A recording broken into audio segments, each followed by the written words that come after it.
everyone, it's Kate. So, over quarantine last year, I found myself really bored and unproductive. I felt like my life was so dull, especially over the weekends, and I would just really scour through social media, and there wasn't really value adding about it.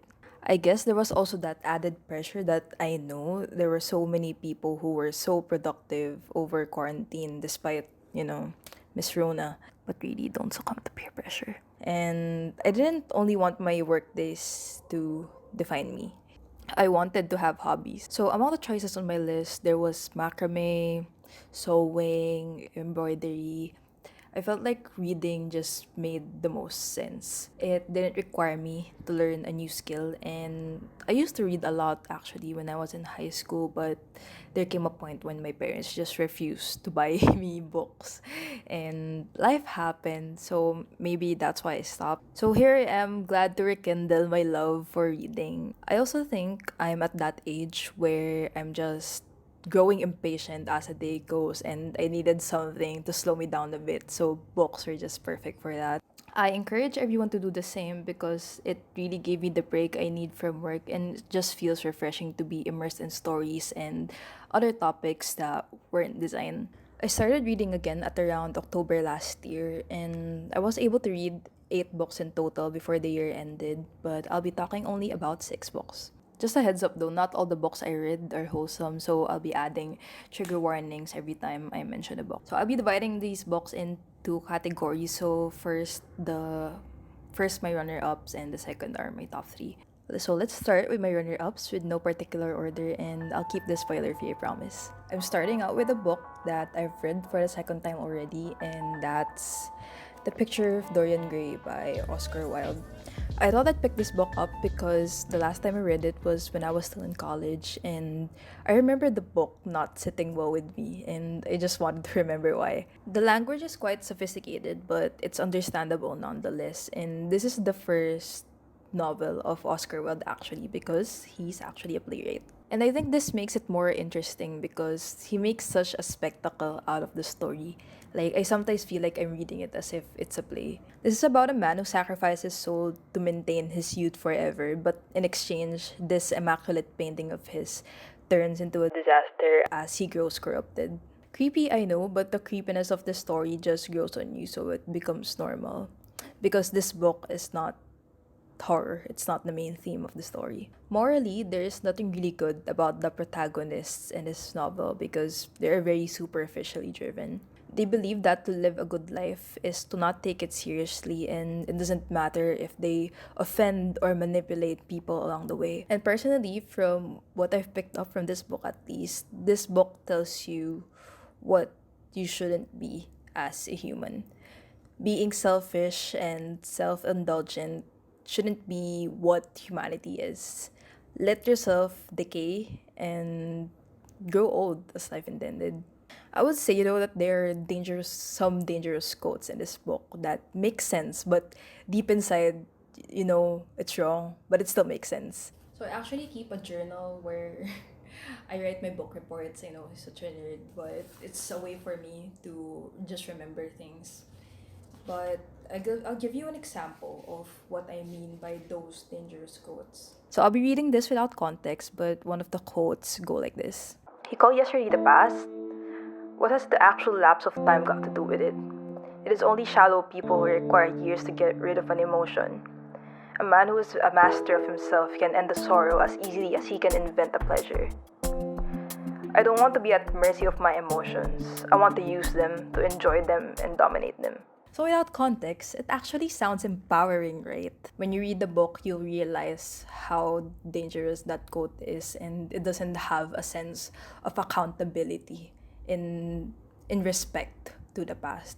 So I recommend that you read this book so you know what I'm talking about. But I really think that the point of this book is that it shouldn't be really sitting well with you. This book shouldn't sit well with you, honestly, because I think the point of this book is to resist all the actions in the book that we deem immoral. I was very bothered after reading this book because we can't be naive and we can't deny that people like Dorian Gray actually exist.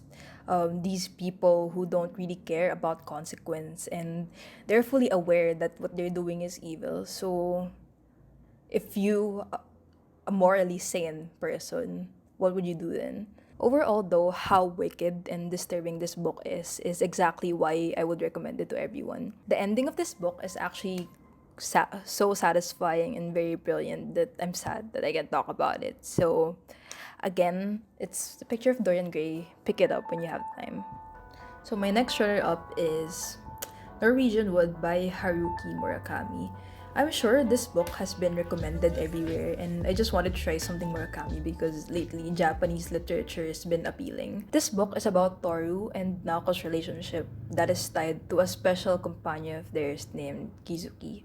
Kizuki is Toru's best friend and Naoko's boyfriend. However, Kizuki died. With him gone, Toru and Naoko develop a complicated relationship, but at the same time still live their lives, trying to figure out themselves. What I like about this is how raw it felt while I was reading it. If you've seen the British series Normal People, it's kind of similar to that. It's just people going through their lives, dealing with sadness and heartbreak, trying to mature as they transition to adulthood. It really is more coming of age than erotica, and I like actually that the sex here actually has substance, and I believe it wouldn't really communicate the story well if it weren't for those scenes. The characters Toru and Naoko come across in this story are very interesting, and I like that even they're supposedly minor, they add so much dimension to the story. If you do decide to read this book, I want to let you know that my favorite character is Midori, and without spoiling it too much, I like her because he's charming, eccentric, and unapologetic. And I believe she added so much color to the story because, admittedly, the book is very bleak, but for a good reason. I'm saying this without context again because, again, spoiler free, but I learned from this book that there really is just so much you can do to influence someone's life. No laughter, advice, nor companionship can fully defeat the demon in someone's inner battles.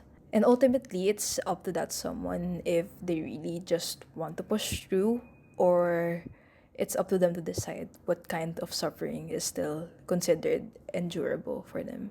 I was actually contemplating hard if this book would be included in my top 3, but there was just this one scene that ruined it for me.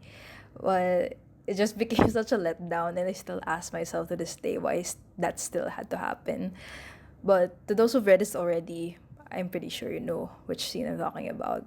I still recommend reading it though. It's still an engaging one despite the sensitive themes it tackles. So the next book that I have in my runner-ups is How to Be a Stoic by Massimo Pigluicci. So I read this in pursuit of having a calmer mind and to live a more meaningful life. For sure, I still don't practice stoicism fully, but this book really helped me look at life in such a way where losses don't have to feel that devastating. I don't think there's supposed to be spoilers in philosophy or self-help books, so I'll give you a quick outline of what you can learn in this book, and maybe you can put them to heart later on if you do decide to read it. The first one is accepting things beyond your control and confronting the things that's within your control instead. Second one is that to live with nature is to coexist with others.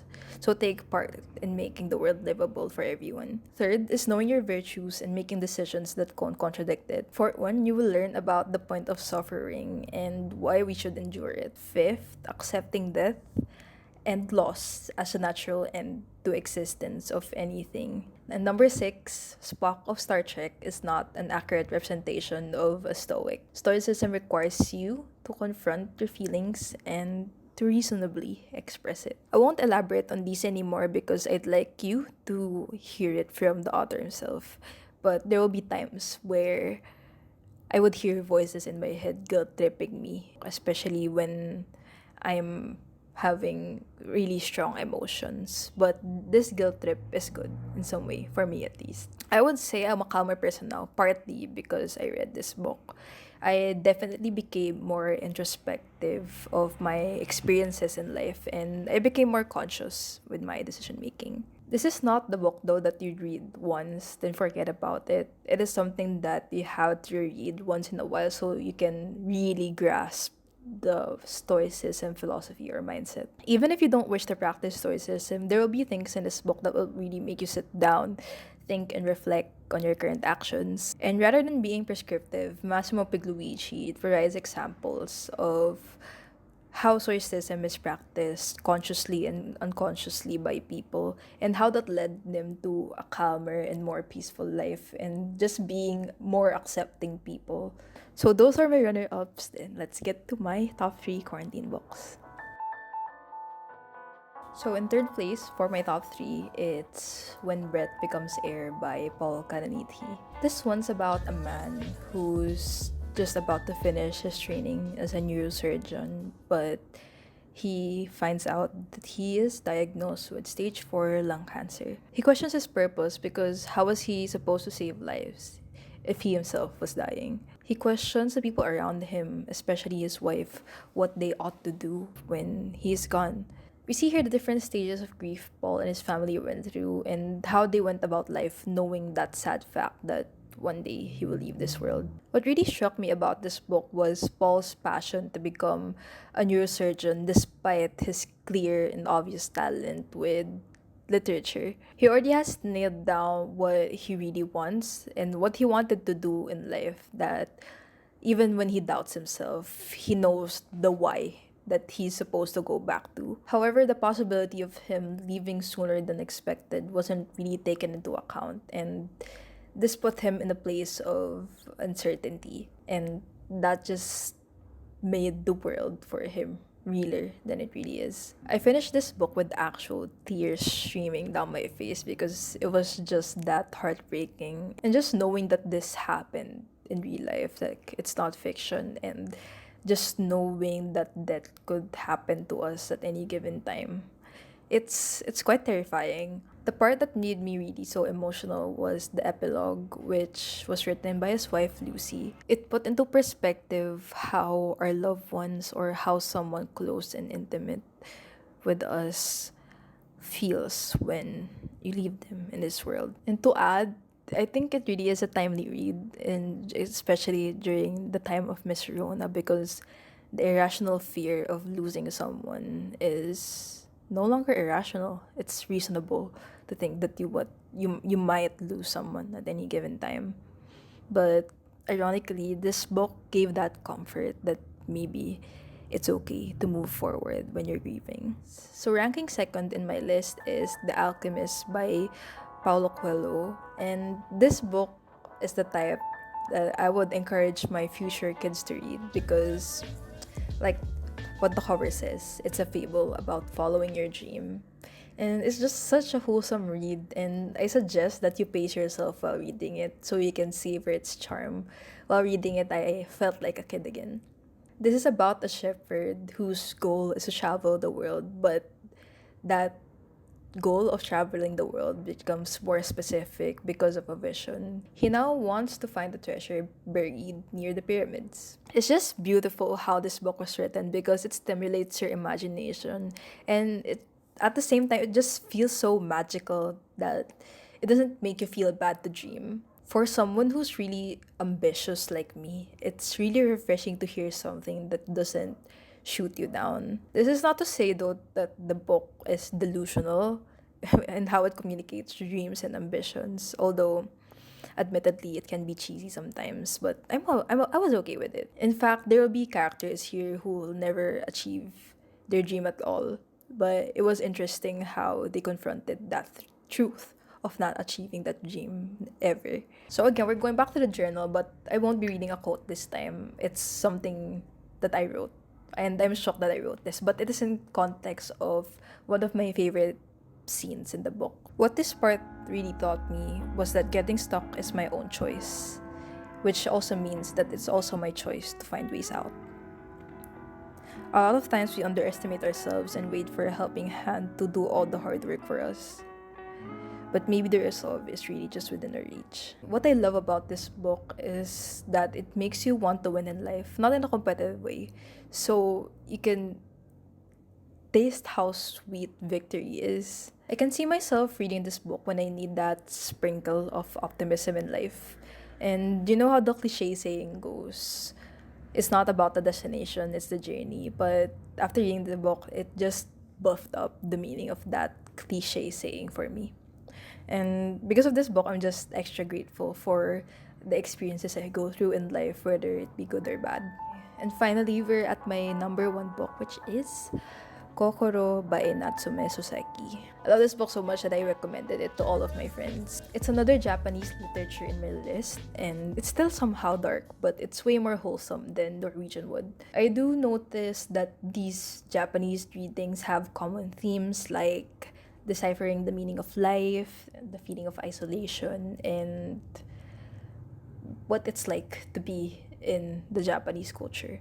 But this one really wrenched my heart because this one deals with guilt. It emphasizes on guilt. First off, the book starts really strong, and I won't consider it a spoiler because it is literally stated in the synopsis of the book. But I was instantly hooked when the protagonist said that this sensei of his dies later on, and you just keep reading to know why. This is about a boy who met his sensei at a beach, but he's not really a teacher, he just calls him that. And he was drawn to him probably because how enigmatic this sensei is and the wisdom that this sensei imparts to him. However, this sensei has trouble accepting the companionship of the protagonist, even if this boy shows nothing but kindness to him and just seeks growth and learning from him. Why he has trouble accepting this platonic love, you ask? Then go read the book to find out. I'm sorry, this is spoiler free. I'm really, really sad that I can talk about it. There are a lot of messages in this book that I picked up about love. And when I was still hungover with the story, I cried because it made me think of the relationships and how I can cherish them and not ruin it for the both of us. Kokoro left me feeling guilty about things I didn't do, and it made me think of the things that maybe I should be guilty about and what I can do to redeem myself. The language in this book is fairly simple, and the dialogue exchange in this book is just beautiful, and you just end up highlighting stuff here and there because you just want to remember it. And yeah, I won't talk about this book anymore because if I keep on talking about it, I'll eventually spoil it. So there are 6 books that I've read over quarantine. I actually read 8, but I didn't talk about the other 2 because one is Meditations by Marcus Aurelius, and it really just is like a Bible of Marcus Aurelius that you read. For me, at least, I treat it as a Bible. That I just read his meditation or his quotes and just reflect on it. Then the other one is The Setting Sun by Osamu Dazai, and I read it when I was really busy at work. So I read it in a staggered manner that I wasn't able to grasp what the story really is trying to say. So maybe next time I'll talk about it in another video. So yeah, let me know if you plan to read any of these books I recommend. But and I know I'm not that influential, but believe me, these books are, I like these books. It really just boils down to preference, but I really made this video just to give me accountability of the books I read. Like, you know how when you read books you just forget about it after some period. So this is just me trying to remember how profound the books I've read over time, and I really just don't want to read just for the sake of reading. So yeah, if you enjoyed this video, please give it a like, and if this is your type of content, please subscribe. That's all, guys. See you in the next video. Bye.